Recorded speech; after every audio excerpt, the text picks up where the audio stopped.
మద్యం కుంభకోణంలో అరెస్ట్ అయినటువంటి చెవిరెడ్డి భాస్కర్ రెడ్డి న్యాయమూర్తి ముందు కంటతడి పెట్టుకున్నారని, తాను చేయని తప్పుకి ఇప్పుడు శిక్ష అనుభవిస్తున్నాను అంటూ చెవిరెడ్డి భాస్కర్ రెడ్డి జడ్జి ముందు ఏడ్చినట్లుగా కొన్ని వార్తలు వస్తున్నటువంటి నేపథ్యంలో ఈ అంశం మీద మనం పూర్తి స్థాయిలో విశ్లేషణ చేసుకుందాం. ప్రస్తుతం మనతో పట్టున్నారు ప్రముఖ సామాజికవేత్త, ప్రముఖ రాజకీయ విశ్లేషకులు కృష్ణకుమార్ గారు. మేడంతో మాట్లాడారు. మేడం నమస్తే. నమస్తే.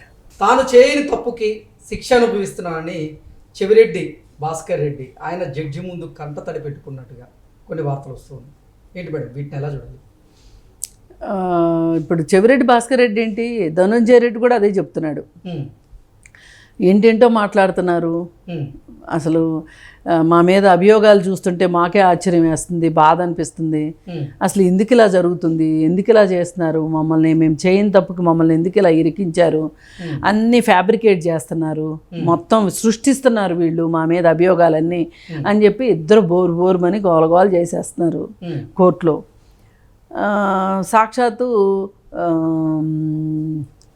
ఇప్పుడు ఈయన ఎవరు, చెవిరెడ్డి భాస్కర్ రెడ్డి అసలు నా తండ్రిను నా తమ్ముడు మద్యం కారణంగా చనిపోయారు, అలా అంటే ఎప్పుడు నేను మద్యం గురించి ఏంటో దాని దుష్ప్రభావాలు ఏంటో నాకు తెలిసి నా కుటుంబానికి జరిగిన చేటు ఏంటో తెలిసిన తర్వాత నేను మద్యం జోలికి వెళ్తానా అని ఆయన చాలా భారీ డైలాగులు. అంటే అసలు ఎంత ఇప్పుడు వీళ్ళు ఫ్యాబ్రికేట్ చేసి కేసులు వేస్తున్నారనే దానికన్నా ఈయనంత ఫ్యాబ్రికేటెడ్ స్టేట్మెంట్లు ఇస్తున్నాడు ఇప్పుడు అర్థమవుతుంది. నాంది ప్రస్తావన అంటే బనవరీదేవి కేసే. ఏంటి అంటే ఆమె అంగన్వాడీ టీచర్గా పనిచేస్తూ ఉండేది, హెల్పర్గా పనిచేస్తూ ఉండేది. ఆవిడ బాల్య వివాహాలని బాగా వ్యతిరేకిస్తూ ఆవిడ అంగన్వాడీ టీచర్ యొక్క ఒకానొక విధి బాల్య వివాహాలని చట్టం దృష్టికి తీసుకురావటమే. అలా తీసుకొస్తుంది అని చెప్పి ఆవిడని ఇప్పుడు నార్త్లో బాగా చిన్నపిల్లలకి పెళ్ళిళ్ళు చేస్తూ ఉంటారు కదా, రాజస్థాన్ అటు. అయితే చేస్తున్నారు అని చెప్పి ఆవిడ వ్యతిరేకించిందని చెప్పి వాళ్ళు ఏం చేశారంటే ఆవిడని బెదిరించి చూశారు, ఉద్యోగం పీకిచ్చారు, రకరకాలు చేశారు. ఆమె వినట్ల, ఆమె పని ఆమె చేసుకుంటూ వెళ్తుంది, అవగాహన కలిగించడం ఇట్లాంటివన్నీ చేస్తుంది. అయితే ఆవిడని అత్యాచారం చేశారు. అట్లా అన్న భయపడిపోయి ఆగుతుందని. అయితే ఆవిడ కోర్టుకు వెళ్ళింది అత్యాచారం మీద. ఆ రోజు వాళ్ళు ఇచ్చిన స్టేట్మెంట్ ఏంటి అంటే, కోర్టులో లాయర్ చెప్పింది ఏంటి అంటే, నిందితుల తరఫున వాదించింది ఏంటి అంటే, మన దేశంలో అంటరాంతనం ఉంది కదండి, పై కులాల వాళ్ళు కింద కులాల వాళ్ళని ముట్టుకోరు కదా. బనవరీదేవి కింద కులం మనిషి, నా తరఫు వాళ్ళు పై కులాల వాళ్ళు. అసలు పై కులాల వాళ్ళు కింద కులాల వాళ్ళని ముట్టుకోరు కదా, ముట్టుకొని కాడికి అత్యాచారం ఎట్ట చేస్తారు అని చెప్పి వాదించాడు అనమాట. నాకు అట్లుంది చెవిరెడ్డి భాస్కర్ రెడ్డి చెప్పేది. ఇప్పుడు నువ్వు మద్యం ముట్టుకోకపోవచ్చు, కానీ మద్యం స్కామ్లో నువ్వు లేవంటే ఎట్లా నమ్ముతారు? అంటే ఎవరి ముందు ఏం చెప్తున్నారు అంటే, ఎవరికి పూలు పెడదామని చూస్తున్నారు వీళ్ళు? అంటే ఏంటంటే ఏదో ఒకటి ఒక భావోద్వేగంతో మాట్లాడేసేసి రెండో వాళ్ళని నిజమని నమ్మించేసేసి ఇప్పుడు అర్జెంటుగా బెయిల్ తీసుకోవాలి. బెయిల్ తీసుకుని బయటకు వచ్చి బయట ఉన్న సాక్ష్యాధారాలు ఏమైనా ఉన్నాయి అంటే ఆ సాక్ష్యాధారాలని రూపుమాపాలి. అది ఆయన కర్తవ్యం చెవిరెడ్డి భాస్కర్ రెడ్డిది. అసలు ఆయన దొరకాలని అనుకోలే, వేరే దేశం పారిపోతుంటే పట్టుకొచ్చారు, అది వేరే విషయం. అయితే ఈ చెవిరెడ్డి భాస్కర్ రెడ్డి ఒకప్పుడు ఒక రియల్ ఎస్టేట్ కంపెనీలో కలెక్షన్ ఎగ్జిక్యూటివ్. అంటే ఇన్స్టాల్మెంట్ బేసిస్ మీద ప్లాట్లు కొనుక్కున్న వాళ్ళ ఇళ్ళకెళ్ళి ఆ ఇన్స్టాల్మెంట్స్ డబ్బులు కలెక్ట్ చేసే ఉద్యోగం చేశాడు చెవిరెడ్డి భాస్కర్ రెడ్డి.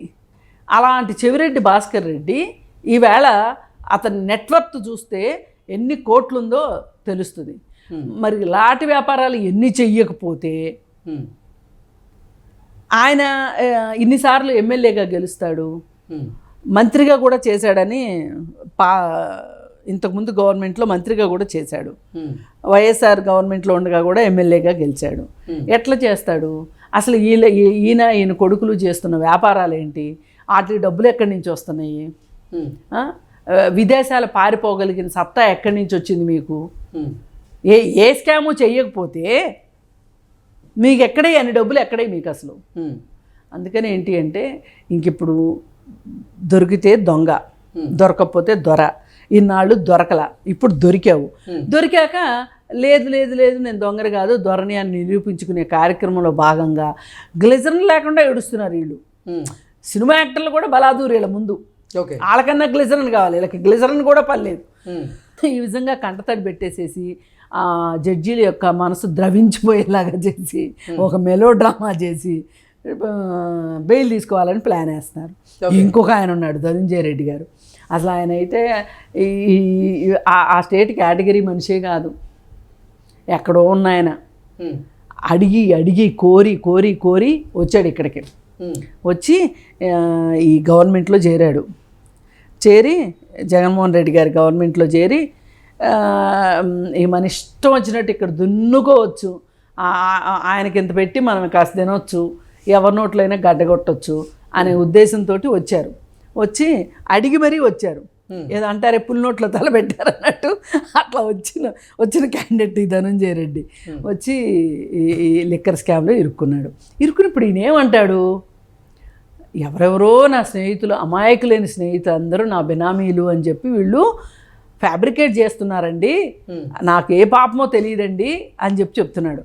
కానీ ఏదేమైనా ధనుంజయ రెడ్డి వీళ్ళందరూ కలిసి ఈ స్కామ్లో సంపాదించిన డబ్బులతోటి బంగారం కొనుగోళ్ళు కొన్నారని, ఆ ఇన్వాయిస్లు దొరికినాయని, అలాగే హైదరాబాద్లో 3 డంపులు ఉన్నాయని, ఏది మద్యం కుంభకోణం తాలూకు వచ్చిన డబ్బుల్ని హైదరాబాద్లో 3 చోట్ల దాశారని, ఆ డబ్బుల్ని మొత్తం వీళ్ళు ఈ మద్యం కుంభకోణంలో వచ్చిన డబ్బులు అన్నిటినీ 6 చోట్ల డబ్బులు దాచారని మరి ఎవరికైనా అనుమానం రావచ్చు, అసలు ఇంత బ్లాక్ మనీ ఎట్లా వచ్చింది అని. అయితే ఈ వీళ్ళు లిక్కర్ స్కామ్ చెయ్యాలి అని ఉద్దేశంతోనే లిక్కర్ పాలసీని మార్చారు. ఫస్ట్ ఎప్పుడైనా సరే ఎవరన్నా ఏదైనా ఒక అవినీతి చెయ్యాలి అనుకున్నప్పుడు ఆల్రెడీ ఉన్న పాలసీని మారుస్తారు.